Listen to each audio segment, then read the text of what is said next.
guess this is kind of like episode 5 of Uplift Protocol.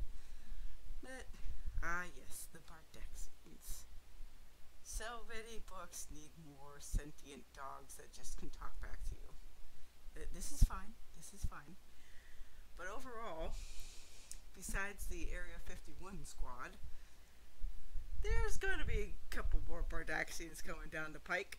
I can't help it. It's like a whole entire army of defenders. Get it? Population-wise, defender belts usually go for about 25% of the Bardexian population. It's just a thing. Because I just want to have space dogs protecting the whole multiverse. That's just... yeah. Man. DC really did miss out on making more stuff into lanterns. I mean, they had the Red Lantern cat, but they could have made a killing making a corgi or some type of dog into a Blue Lantern of some sort. They would have made so much money, I think. But in any event, for Uplift Protocol, yeah, the Bardexians are pretty much equivalent technology to Earth. In fact, Cooper's trying to figure out a kind of better prolonged process for his friend Augustus. Yeah, it's because he has to help out his earthbound cousins, so there will be a little bit of more shenanigans with Augustus later. Because I just can't help it. Corgis are awesome little things, and they have little legs that kick. So yeah, that's what I love about Uplift Protocol. I could put whatever kind of superhero or space opera shenanigans in it that I want. I could have as many aspirational heroes as I want. And the villains, again, you'll see some more characterization of them later. In fact, the upcoming issue will have some parts of it from their point of view, as they have certain individuals in confinement in their null ship. So, yeah, there's a few more chapters that are going to go on their side of things just to see what else they're doing. But the thing is, like, again, what I've been missing out of stories is just, it's okay if you don't have a sympathetic villain whatsoever. It's okay to have a villain where you just look at him, it's like, I love to boo and hiss at them. They're pieces of junk that don't deserve redemption. Again, that's fine. You know what? That's what I want to put in my series. They are going to have a field day of villains backstabbing each other. In fact, there's going to be one of the issues is going to show what Snake Charmer's been doing in my version of demi-hero kind of level Supermax prison. Or at least what you do with demis who don't want to use their powers for good things. And also it will start to showcase a little bit more of Earth's magical bent. Because honestly, this book and the next one is going to primarily deal with Earth, its magic, some of the Markav stuff, Toth. The Keepers and everything are still going to come into play at certain parts, but some of their stuff is going to occur later in the series, like bigger arcs involving them. So that's the reason why I kind of need like 12 or 13 books to tell this whole thing, because you know there's a lot of plot threads running around. And that's fine. I mean, some of these videos say like, oh, if you're just starting to write, you shouldn't do like big sprawling blah blah blah. It's like, again, the only advice I can really give you is just, if you have to start out smaller, then do so. But honestly, if you want to go for that big honking, you know, longer running series epic, then go for it. No, nobody's stopping you but yourself. So write what you want. Keep writing. Again, that's the big solid stuff I can tell people as a writer myself now. It's just keep writing. Everything else will fall into line later. But yeah, as far as more fun with the Bardexians and Uplift Protocol, Glaive / Finds the Path, he is going to feature a little bit more prominently, especially when they start investigating how to break their friends out of a certain kind of holding. Because there's a line I have Gino tell her daughter, like, keep looking for help, because, there's unofficial help. Yeah, unofficial help that can come your way. Her hands might be tied officially, but there's ways around the Council of Five's shenanigans. Yeah.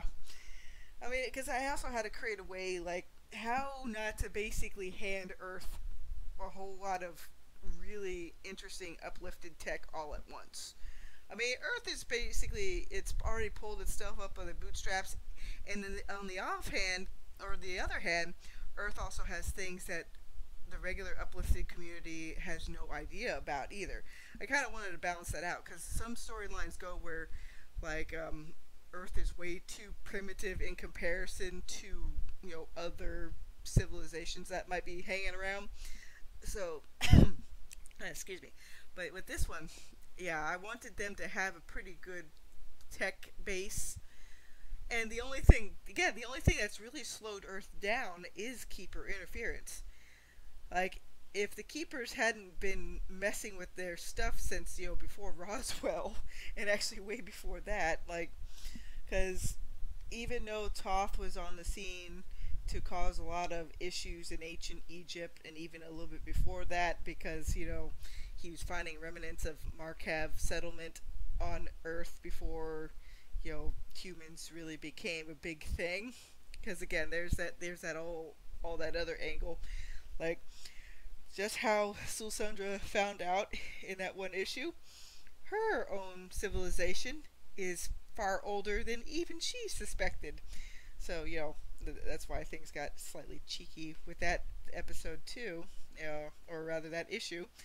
Yeah, I just enjoy doing some of these fun things. Like, again, if you want corny adventure and with a little bit of pew pew and a little bit of whatever you've been missing, I'm hoping that this series will help people, because again, it's working out pretty well for me. Like, half the time, I keep looking at it's like, what items have something kind of like Uplift Protocol? Because to me, there's nothing out there quite like it right now. And basically that's just because I'm writing it mainly for myself, but I am so very happy that some people have jumped on for the ride too. Because again, that's what all writers want. They just want, people to be like, oh hey, it's that series. I love that thing.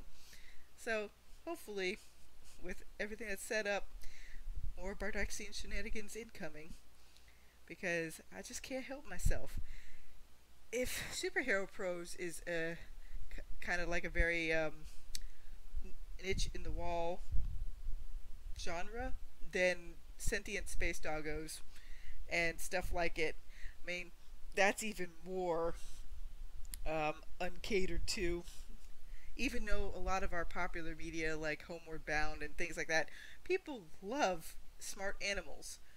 But I just don't understand why a lot of, books or other mediums haven't caught on to this. I mean, there's a handful even in comics, and even though I don't agree with the one lady, the one where all the animals wake up and become sentient all at once, the one where with the bloodhound protecting the little girl.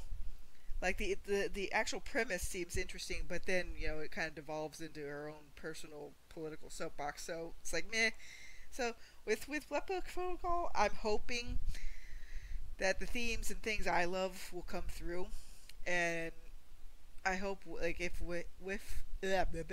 and when any kind of political stuff does come up, I genuinely hope it helps fit the story rather than becoming something that derails it. But actually, now I think about it, the only kind of real politics that might come into it is, the uplifted community realizing just how corrupted it became with, Keeper interference, because some of them think they're far too immune to it, when in reality, the Keepers really didn't target people that were very high on the food chain. Just like I showed in one issue, the compromised guy that is also being funneled through the Allfather of House Uraden. So yeah, they don't really take tons of people that are in high value positions because then the keepers would get noticed faster. So they're kind of subliminally affecting people that where it's like it might seem like like a unimportant information, but they're getting feelers out for like what's the current makeup of the universe or the multiverse. It's like sometimes a little flow of information is better than, you know, even all the top secret stuff because the keepers can extrapolate like, okay, what kind of projects are they going for now? Where is certain stuff being reinforced? What do they, you know, care about? Because again, even in the opening of the prologue, uh, even though Kronos doesn't really understand why us poor meat sacks have all our feelings and whatnot, over the years that he's been around, he's picked up on the fact that, you know what, maybe I can manipulate them through their weird ass emotions. So, you know, that's the kind of thing I want to do with this series. So, you guys have a good day.